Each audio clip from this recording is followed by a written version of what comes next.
യോഹന്നാൻ 12-ാം അധ്യായം. തൈലാഭിഷേകം.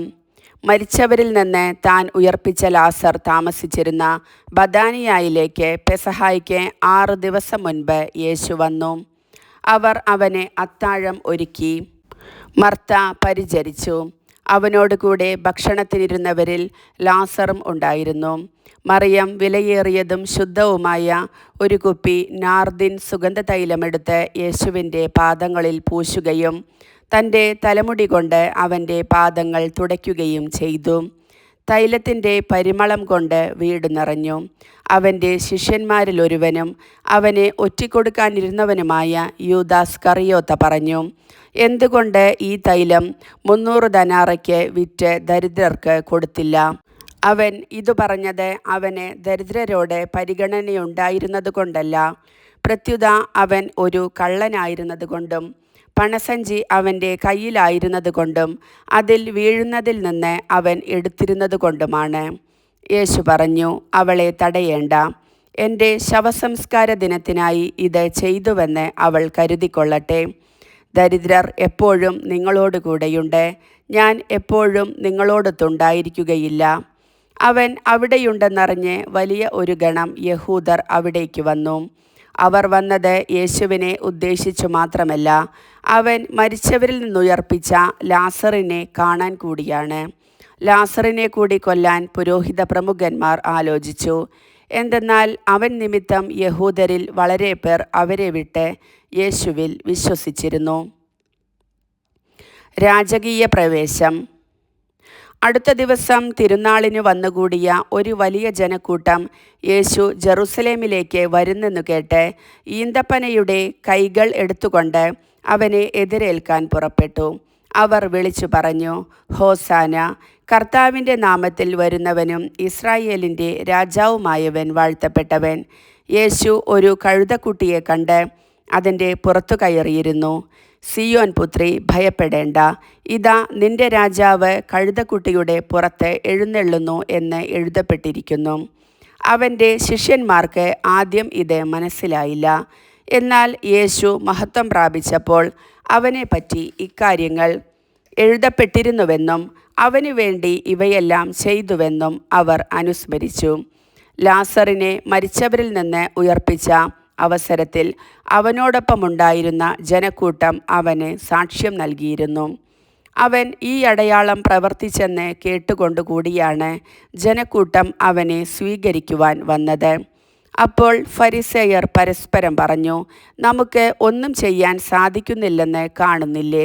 നോക്കൂ, ലോകം അവൻ്റെ പിന്നാലെ പോയി കഴിഞ്ഞു. ഗ്രീക്കുകാർ യേശുവിനെ തേടുന്നു. തിരുനാളിൽ ആരാധിക്കാൻ വന്നവരിൽ ഏതാനും ഗ്രീക്കുകാരുമുണ്ടായിരുന്നു. ഇവർ ഗലീലിയിലെ ബെത്സൈദായിൽ നിന്നുള്ള പീലിപ്പോസിൻ്റെ അടുക്കൽ ചെന്നു പറഞ്ഞു, പ്രഭോ, ഞങ്ങൾ യേശുവിനെ കാണാൻ ആഗ്രഹിക്കുന്നു. പീലിപ്പോസ് പോയി അന്ത്രയോസിനോട് പറഞ്ഞു. അന്ത്രയോസും പീലിപ്പോസും കൂടി യേശുവിനെ വിവരമറിയിച്ചു. യേശു പറഞ്ഞു, മനുഷ്യപുത്രൻ മഹത്വപ്പെടാനുള്ള സമയമായിരിക്കുന്നു.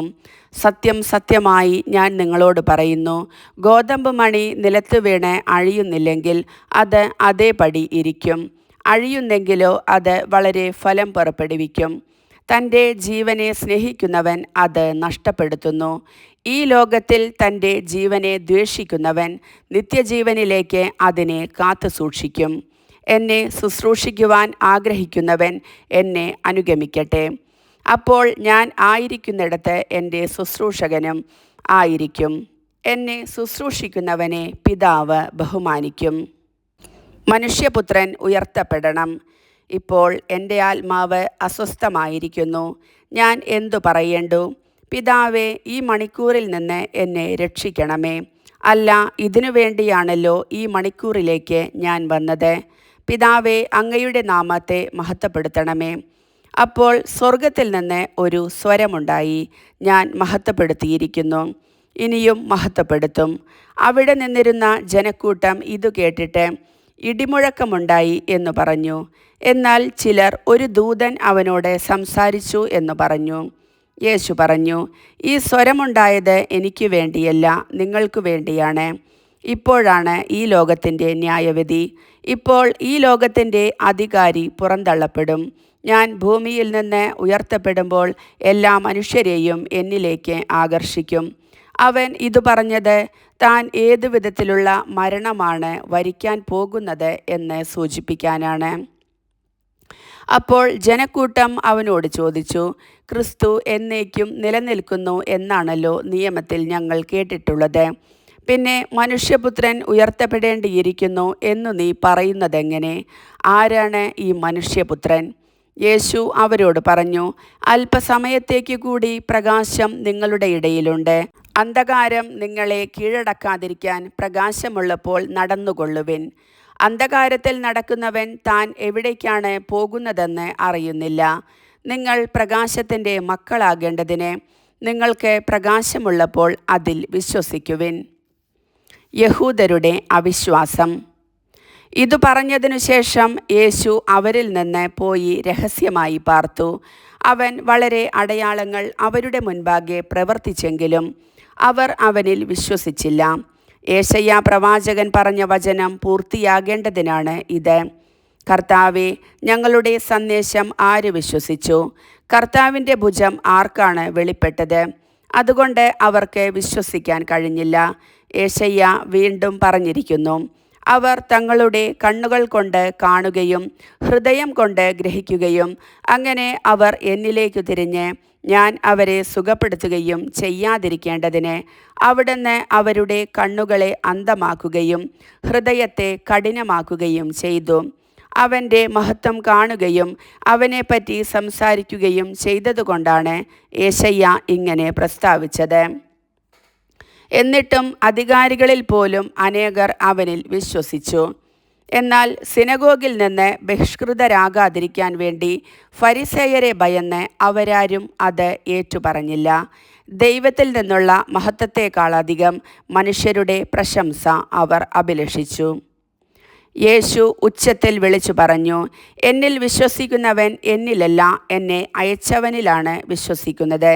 എന്നെ കാണുന്നവൻ എന്നെ അയച്ചവനെ കാണുന്നു.